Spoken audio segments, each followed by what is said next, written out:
Astaghfirullah.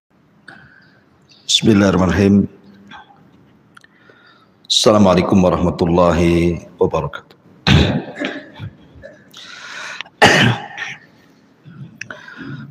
Alhamdulillah wassalatu wassalamu ala Rasulillah wa ala alihi wa sahbihi wa mawalah wa la hawla wa la quwata illa billahi wa ba'du.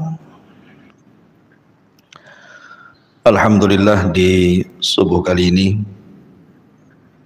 kembali kita bisa duduk setelah melaksanakan kewajiban Allah Subhanahu wa taala salat subuh berjamaah.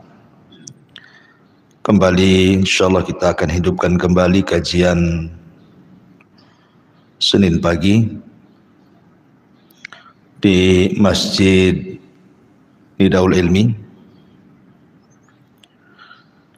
dan pagi ini kita akan membahas satu pembahasan yang sangat viral, masih bicara tentang dunia paranormal. Di dalam surah Al-Baqarah ayat 102, Allah Subhanahu wa taala berfirman, wattaba'u ma tatlus syayatinu ala mulki Sulaiman, dan mereka mengikuti apa yang dibacakan syaitan-syaitan pada zaman kerajaan Sulaiman. Wa ma kafara Sulaiman walakinna syayatina kafar, dan tidaklah Sulaiman melakukan kekufuran, akan tetapi syaitan-syaitan itulah yang berlaku kufur. Yu'allimuna an-nasa sihra, mereka mengajarkan kepada manusia tentang sihir. Wa ma unzila 'alal malakaini bi Babila Harut wa Marut, dan apa yang diturunkan kepada dua malaikat di Babylon yang bernama Harut dan Marut. Wa ma yu'allimani min ahadin hatta yaqula innama nahnu fitnatun fala takfur, dan tidaklah keduanya, maksudnya Harut dan Marut, mengajarkan sihir tersebut kecuali akan berkata, kami ini hanya mendatangkan fitnah, maka jangan kufur. Fayata'allamuna minhuma ma yufarriquna bihi bainal mar'i wa zawji, akan tetapi mereka juga malah terus mempelajari dari Harut dan Marut apa yang bisa memisahkan seseorang dengan pasangannya. Wa ma hum bidarrina bihi min ahadin illa biidznillah, dan tidaklah mereka mendatangkan madarat kepada siapapun kecuali karena izin Allah Subhanahu wa taala. Wa yata'allamuna ma yadurruhum wa la yanfa'uhum, dan mereka mengajarkan apa yang mendatangkan madarat kepada mereka dan tidak membawa manfaat. Walaqad alimu laman ishtarahu ma lahu fil akhirati min khalaq, dan sungguh mereka telah mengetahui barang siapa yang berlaku jual beli dalam masalah sihir,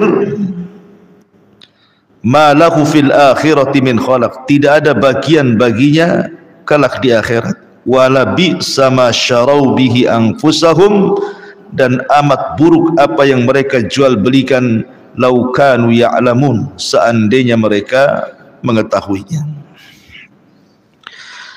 Al-Baqarah ayat 102 ini,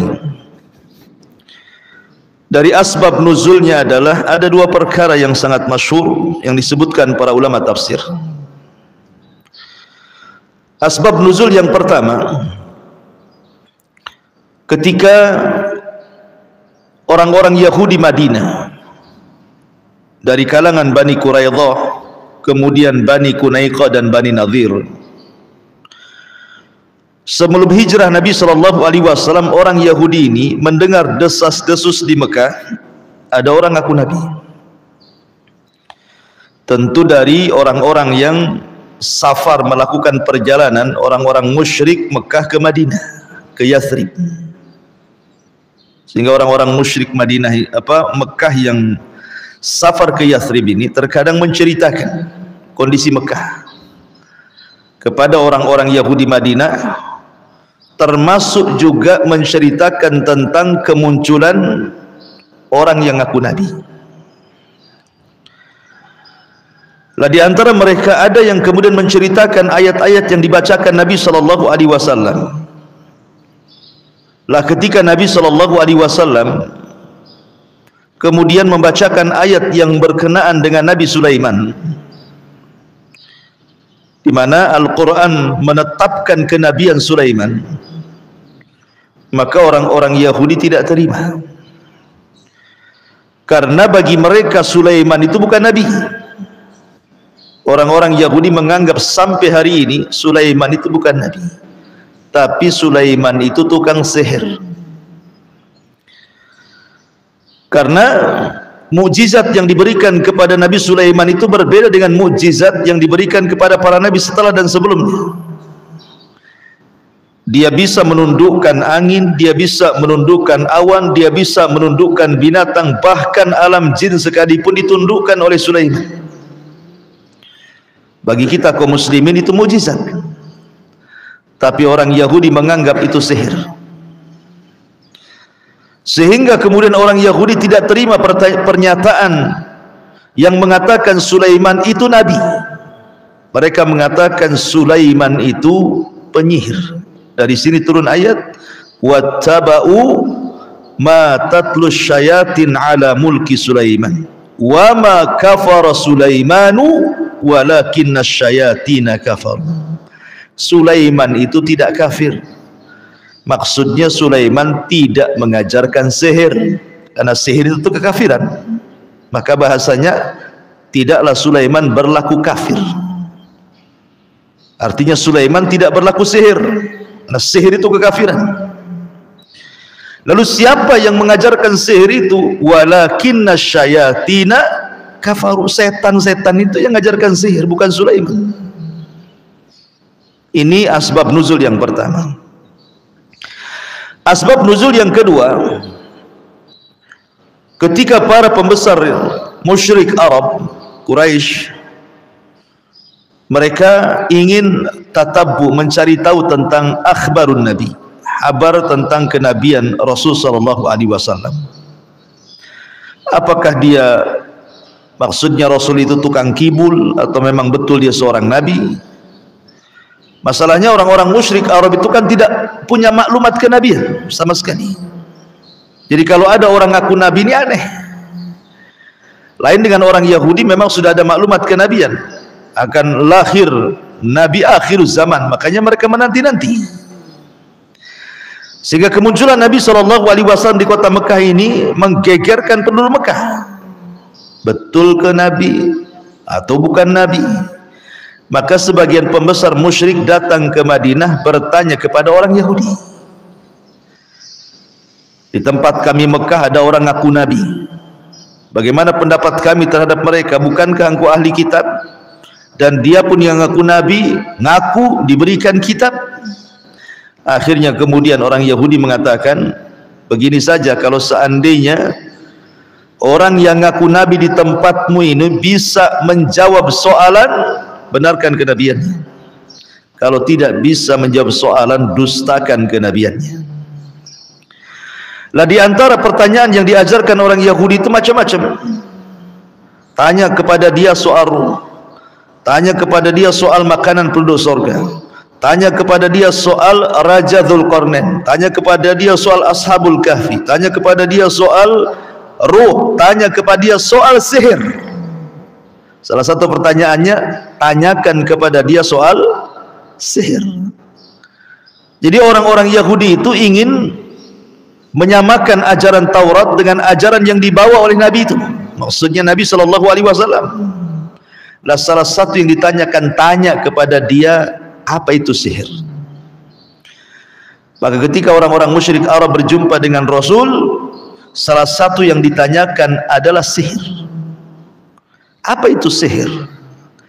Dari sini Allah Subhanahu wa taala firmankan, turun ayat, wattaba'u ma tatlu syayatin ala mulki Sulaiman wa ma kafara Sulaimanu walakinna syayatina kafaru yu'allimuna an-nasa sihra.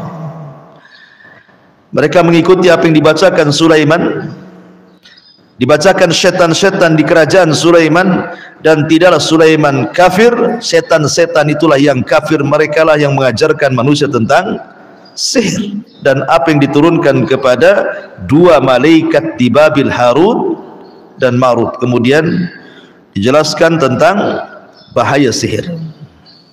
Ini diantara asbab nuzul yang paling masyhur pada ayat Al-Baqarah 102. Taib. Ma'asyiral muslimin yang dimuliakan Allah Subhanahu wa taala. Di dalam Sahih Bukhari dan beberapa riwayat yang lainnya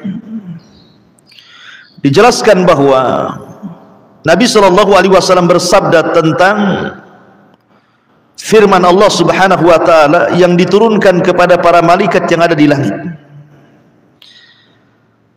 Ketika Allah berfirman, hatta idza fuzya an qulubihim qalu madza qala rabbukum qalul haq. Jadi Allah Subhanahu wa taala itu kalau menurunkan wahyu, maka suaranya seperti gemerincing besi rantai yang dipukul-pukul di batu, sehingga suaranya memeki dan membuat pingsan para malaikat. Apabila seluruh para malaikat yang ada di langit pingsan, maka yang pertama kali diberikan kekuatan untuk siuman adalah Jibril. Karena Jibril itu diantara satu sifatnya adalah dzu quwwatin inda dil arsy makin. Dia punya kekuatan dibandingkan malaikat lainnya. Dia yang pertama kali siuman.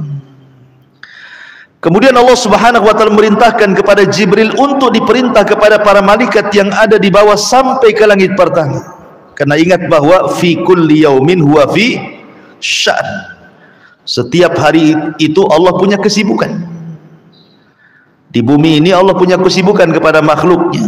Dalam satu hari itu terkadang mematikan, terkadang menghidupkan, terkadang menggersangkan, terkadang menghijaukan, terkadang menghancurkan, terkadang mendamaikan. Terkadang banyak soal persoalan di bumi, kan setiap hari ada takdir-takdir yang Allah takdirkan kepada hamba. Allah itu sibuk setiap hari.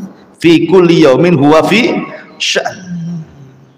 Artinya banyak peristiwa dan kejadian di bumi yang Allah sudah qada dan qadarkan di Lauhil Mahfuz. Lah apabila Allah Subhanahu wa taala hendak mentanfid, melaksanakan apa yang sudah menjadi ketetapannya, maka Allah akan perintahkan Jibril, dan Jibril akan memerintahkan para malaikat untuk mentanfid perintah Allah, melaksanakan perintah Allah dari qada dan qadar yang berlaku di permukaan bumi. Maka apabila Allah sudah berfirman, maka Jibril kemudian akan turun dari mulai malaikat pemikul arsy yang paling tinggi sampai kepada malaikat-malaikat yang ada di langit pertama. Lah malaikat-malaikat yang ada di langit pertama ini bertanya kepada Jibril, "Ya Jibril, madza qala rabbuna?" Jibril, titah perintah apa yang Allah perintahkan kepada kami? Maka Jibril akan memerinci, kamu harus begini, kamu harus begitu, tugas ini kamu, tugas itu, tugas ini. Semua malaikat sudah ada tugasnya masing-masing. Maka setelah kemudian malaikat ini bertugas, maka mereka turun ke bumi. Ada yang menumbuhkan rumput, ada yang menjadikan tumbuh buah-buahan, ada yang digersangkan, ada yang disuruh buat tsunami, ada yang disuruh buat gempa, ada yang disuruh mematikan, ada yang disuruh menghidupkan, begitu. Ya, malaikat melaksanakan perintah Allah Azza wa Jalla. Lah ketika Jibril alaihi salam mewahyukan sesuatu dari Allah Azza wa Jalla kepada para malaikat yang ada di langit pertama, di bawah langit pertama itu ada maqaida lis-sam'i, ada tempat-tempat curi dengar bangsa jin. Jadi jin itu mereka akan naik dari bumi ke langit dengan cara seperti panjat pinang. Jadi mereka satu bahu ke bahu terus sampai ke langit. Ya. Kemudian mereka membuat maqaida lis-sam'i, tempat-tempat untuk mencuri dengar wahyu. Jin yang paling atas yang berada di pos itu, maka mereka akan menguping kira-kira apa yang ditugaskan Jibril dari Allah kepada para malaikat di langit pertama. Pamannya Jibril menugaskan kepada malaikat, nih bulan depan kamu buat tuh gempa, gitu ya. Kedengaranlah oleh Jibril, jin yang paling atas tuh, bulan depan akan terjadi gempa nih di Batam. Maka kemudian malaikat yang paling atas menghabarkan kepada malaikat yang bawah, nanti akan terjadi gempa, nanti sampai ke malaikat yang ada di bumi. Itu pun satu kalimat sudah ditambah dari jin ke jin itu menjadi 100 kalimat. Jadi satu kalimat yang benar, 99 kalimatnya dusta. Itulah jin ya kan, menambah-nambah. Dari mulai jin yang paling atas sampai jin yang paling bawah ditambah tuh satu kalimat, yang harusnya satu kalimat saja sampai bawah jadi 100 kalimat. Jin yang paling bawah disangkanya iya saja, padahal itu dusta. Lah jin yang paling bawah ini akhirnya mereka lah yang kemudian menjual belikan dengan para normal, para dukun. Mau enggak nih ada kabar gaib? Ya, mau. Tapi jin mengatakan wani piro kan gitu ya. Artinya nggak mungkin main free saja, harus ada harganya. Kalau kau mau bisa kufur, aku kasih berita. Kalau tidak mau kufur, aku jual ke orang lain. Dan para dukun pasti mau. Pasti mereka mau menjual iman dan Islam mereka kepada jin. Makanya mereka memberitakan apa yang mereka dengar dari langit. Masalahnya dukun sendiri tidak tahu bahwa yang diperjualkan jin kepada dia itu sesuatu kedustaan. Satu kebenaran, 99% kedustaan. Disangkanya itu sebuah kabar yang pasti. Mulailah dukun ini meramal sesuatu dari kalimat-kalimat yang dia beli dari kalangan jin, yang diambil dari pos-pos jin yang ada di langit. Akhirnya tidak sadar mereka meramal, rupanya ramalannya kebanyakan dusta dibandingkan benarnya. Ya, masalahnya dukun ini walaupun pendusta, sekali benar, yang benarnya itu yang diceritakan orang. Ustadz 99 salah, 99 benar gitu ya. Satu kesalahan, salahnya ini dibicarakan. Itulah bedanya dukun dengan ustadz nih kan. Ma'asyiral muslimin yang dimuliakan Allah Subhanahu wa taala. Dari sini kita tahu bahwa dunia perdukunan itu sangat lengket dengan kerjasama antara mereka dengan jin. Itu kesimpulannya. Kesimpulannya dunia perdukunan itu tidak lepas dari kerjasama mereka dengan jin. Bahasa ulama istikhdamus syayatin. Mereka menggunakan jasa-jasa setan untuk melakukan perdukunannya. Ma'asyiral muslimin yang dimuliakan Allah Azza wa Jalla. Dunia perdukunan itu adalah musuhnya para nabi. Jadi musuh para nabi itu dukun-dukun. Anda kalau ingin tahu, cuma di zaman sekarang harusnya musuh ustad-ustad itu ya dukun harusnya. Jangan pula ustad jadi dukun kan itu, atau dukun pula jadi ustad. Mana satu yang benar? Para nabi itu musuhnya para dukun. Nabi Musa alaihi salatu wasalam siapa musuhnya? Para dukun, tukang-tukang sihir Fir'aun itu. Bagaimana Musa berduel dengan mereka, di mana Musa menghadapi sebuah fenomena yang disebut dengan sihrut takhil. Antum tahu sihrut takhil? Sihir itu kan ada dua macam, ada yang hakiki, ada yang khayali. Yang hakiki jelas tuh, kalau ngirim santet itu bisa buat orang sakit, orang lumpuh, jantungan, stroke, mati, ya itu ya. Itu jelas, ada hakikatnya. Atau kalau dalam keluarga memisahkan suami istri, gitu ya. Itu jelas sebagaimana dalam ayat Al-Baqarah 102. Tapi ada sihir itu yang khayali. Karena Musa ini kan dikhayalkan, tukang-tukang sihir ini ngelempar apa? Lempar tali. Tali itu dilempar-lempar. Tambang-tambang itu dilempar-lempar yang sudah digunting-gunting itu semeter-semeteran itu dilempar-lempar. Tiba-tiba jadi ular. Musa terperanjat sampai dia akhirnya mundur ke belakang ketakutan. Padahal itu tambang. Inilah yang hari ini disebut dengan sihir hipnotis. Hipnotis itu bagian sihir. Karena dia bagian daripada sihru khayali, sihir hayalan. Tapi kalau dunia hipnotis dibilang sihir nggak terima, tuh terserah Anda lah, terima nggak terima. Kita bicara agama. Hipnotis itu bagian daripada sihir dan disebut dalam istilah kita syar'i itu namanya sihru khayali. Sihir hayal, hipnotis itu. Gimana tidak sihir membuat orang tidak sadar? Iya kan? Kan membuat orang tidak sadar orang hipnotis itu.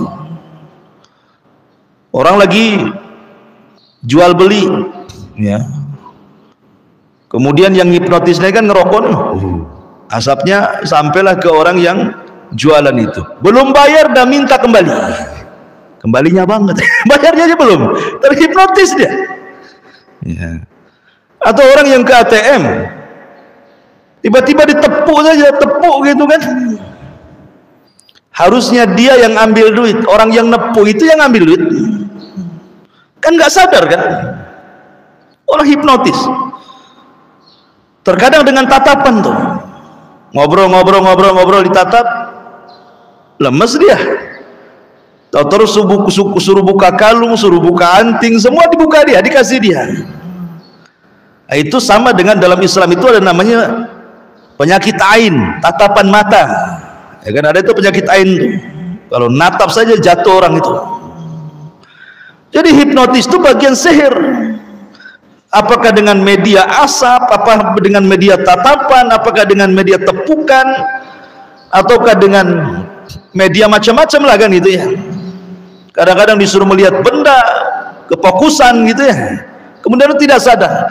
Yang paling bahaya dalam hipnotis ini terkadang dijadikan oleh para misionaris untuk memurtadkan orang. Coba bayangkan. Ada orang-orang susah nih, kemudian direkrut sama mereka kan, dimasukkanlah ke tempat ibadah-ibadah mereka. Nanti dihipnotis tuh, dibaptis tuh, disuruh murtad. Ini yang paling bahaya dalam dunia hipnotis ini. Kalau dia sampai kemudian dijadikan untuk memurtadkan orang, karena orang itu kan nggak sadar. Kok hipnotisnya nggak sadar? Suruh ngomong apa saja dia ngomong.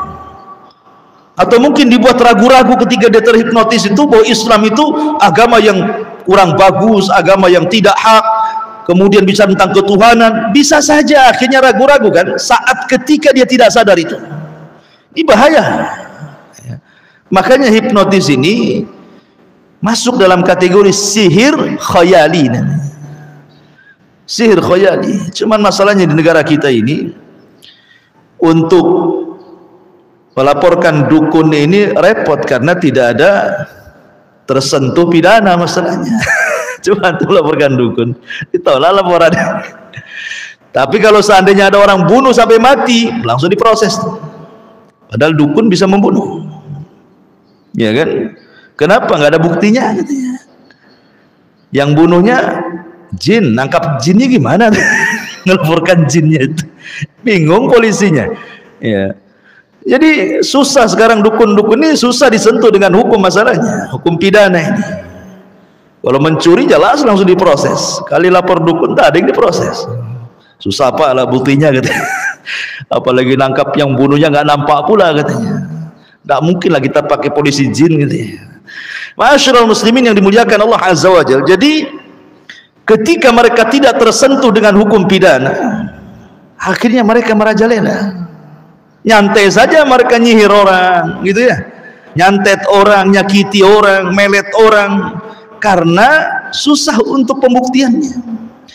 Maka karena mereka susah kemudian disentuh oleh hukum, maka sudah seharusnya tugas para ustadz itu mewakili tugas para nabi, bahwa dukun paranormal, tukang sihir itu adalah musuhnya para nabi. Maka kita para ustadz harus memusuhi mereka. Bahkan bukan hanya para ustadz, kewajiban setiap muslim wajib bangkit memerangi para dukun. Karena sekali lagi para dukun musuhnya para nabi. Ibrahim, siapa musuhnya? Namrud. Namrud orang bekerja sama dengan iblis. Ya, hampir semua para nabi itu musuhnya dukun-dukun. Nabi SAW loh, musuhnya Yahudi. Yahudi itu terkenal tukang sihir. Siapa yang menyihir Nabi? Labid ibn Asam, Yahudi. 6 bulan Nabi SAW terkena sihir, ya. Sampai turun surah Muawwidhataini, Qul a'udzu birabbil falaq dan Qul a'udzu birabbin nas, yang diruqyahkan Jibril kepada Nabi SAW. Ma'asyiral muslimin yang dimuliakan Allah Subhanahu wa taala. Di antaranya di sini Allah Subhanahu wa taala menyebutkan madarat sihir. Apa madarat sihir? Madarat sihir adalah wa ma yu'allimani min ahadin hatta yaqula innama nahnu fitnatun fala takfur. Kalimat Harut dan Marut dalam ayat ini terjadi silang pendapat siapa mereka. Ada yang berpendapat Harut dan Marut itu 2 malaikat yang Allah turunkan ke bumi untuk ditugaskan mengajarkan sihir. Tetapi ketika Allah Subhanahu wa taala menugaskan Harut dan Marut untuk mengajarkan sihir, itu bukan berarti Harut dan Marut mengajarkan sihir betulan, tidak. Ini sebagai ibtila. Ibtila itu ujian kepada manusia. Apakah dia mau mempertahankan tauhid ataukah kufur? Manusia kan harus diuji. Betul tak keimanannya? Makanya Harut dan Marut mengatakan fala innama nahnu fitnah fala takfur. Saya ini fitnah saja, ujian bagi kalian, jangan kalian kufur. Ya. Jadi malaikat Harut dan Marut ini mengajarkan sihir hanya untuk ibtila saja. Ibtila itu maksudnya ketika manusia belajar sihir kepada Harut dan Marut bukan untuk diamalkan, bukan, hanya sebagai pengetahuan supaya tahu bahwa ini adalah perbuatan setan, tidak boleh dilakukan. Seperti penyair Arab mengatakan, araftu syarrana li syarri walakin li tawaqqihi wa man lam ya'rifu syarra minal khairi fawaqa'a fi. Kata penyair Arab, aku mempelajari keburukan bukan untuk diamalkan, tetapi aku mempelajari keburukan itu supaya mudah ditinggalkan. Karena orang yang tidak mengenal mana baik mana buruk itu pasti terjerumus kepada keduanya. Makanya ketika kita mempelajari tauhid, pelajari syirik juga. Ketika mempelajari sunnah, pelajari bid'ah juga. Ketika mempelajari ketaatan, pelajari maksiat juga. Tetapi bukan untuk diamalkan kesyirikan, bid'ah dan maksiat itu biar mudah ditinggalkan. Kita membahas tentang syirik dan macam-macamnya, bahaya syirik dan akibatnya. Bukan kita ingin mengamalkan syirik supaya kita tahu oh ini syirik, nggak boleh, kan gitu maksudnya. Lah, Harut dan Marut mengajarkan sihir itu seperti itu maksudnya. Hanya sebagai pengetahuan supaya orang tidak mengamalkan sihir dan orang tahu sihir ini adalah perbuatan setan, itu saja. Tapi apa yang terjadi? Sebagian orang Yahudi ada yang mau mempelajari di Babil, ada juga yang tidak mau mempelajari. Ini satu pendapat, ya. Karena ketika Harut dan Marut diturunkan itu setelah kejadian Sulaiman meninggal. Jadi sebelum Sulaiman diutus itu, negeri Babylon itu adalah negeri yang penuh dengan gudang kesyirikan, gudang sihir, gudang perdukunan. Di mana-mana sihir, di mana-mana dunia perdukunan, bomo paranormal itu menyebar luas merajalela di negeri Babil. Makanya diutus kepada mereka seorang nabi dan raja, Nabiullah Sulaiman alaihi salatu wassalam, untuk memberantas dunia seperti itu. Dan betul Sulaiman berhasil memberantas dunia perdukunan dan sihir dengan mengambil semua kitab-kitab sihir dan meletakkan di bawah singgasananya. Kemudian mengancam siapa yang mengambil buku ini maka ku bunuh dia, dan kalau dari kalangan syaitan maka dia terbakar. Maka selama Sulaiman berkuasa tidak ada tukang sihir, semua tunduk, karena jinnya aja tunduk. Ya. Baru Sulaiman meninggal dunia, generasi terbaiknya meninggal. Setelah itu kemudian manusia mulai tergoncang akidahnya. Ya, kemudian Harut dan Marut diturunkan untuk menguji manusia. Ini satu penafsiran. Penafsiran yang kedua, Harut dan Marut itu bukan malaikat, tapi manusia, namanya Harut dan Marut.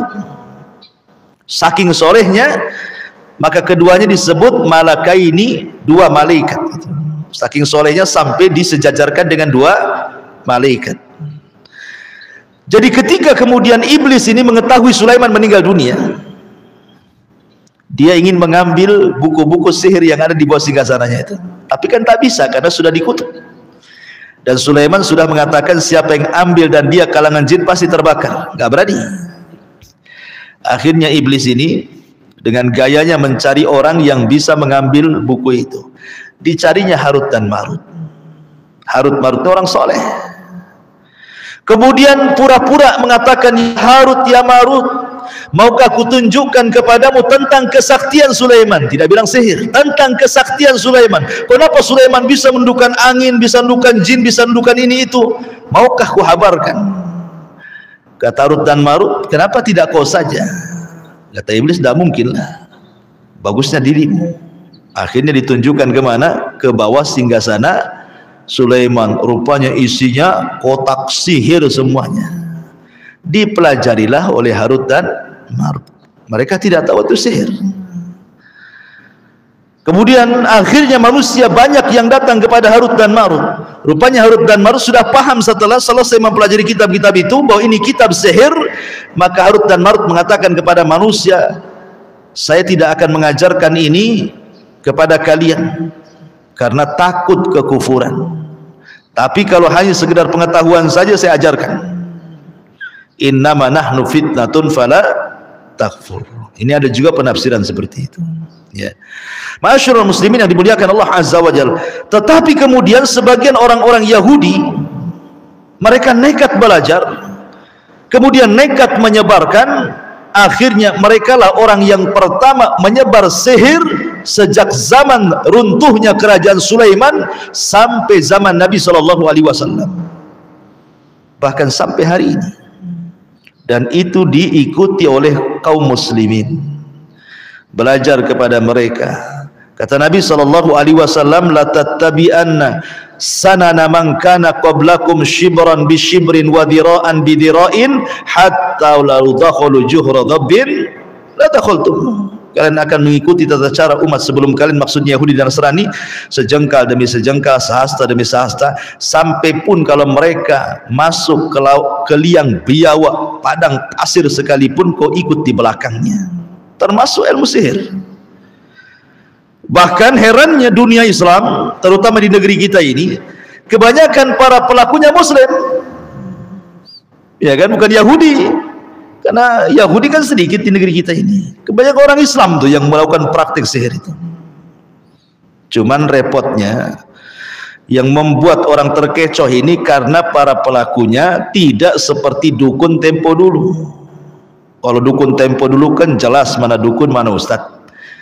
Ya kan, kalau dulu, karena dukun zaman dulu itu biasanya tinggal di perbatasan-perbatasan desa, di lereng-lereng, di bukit-bukit, di hutan-hutan, rumahnya pun gubuk, kadang ada tengkoraknya, kadang ada menyannya, orang takut mau datang.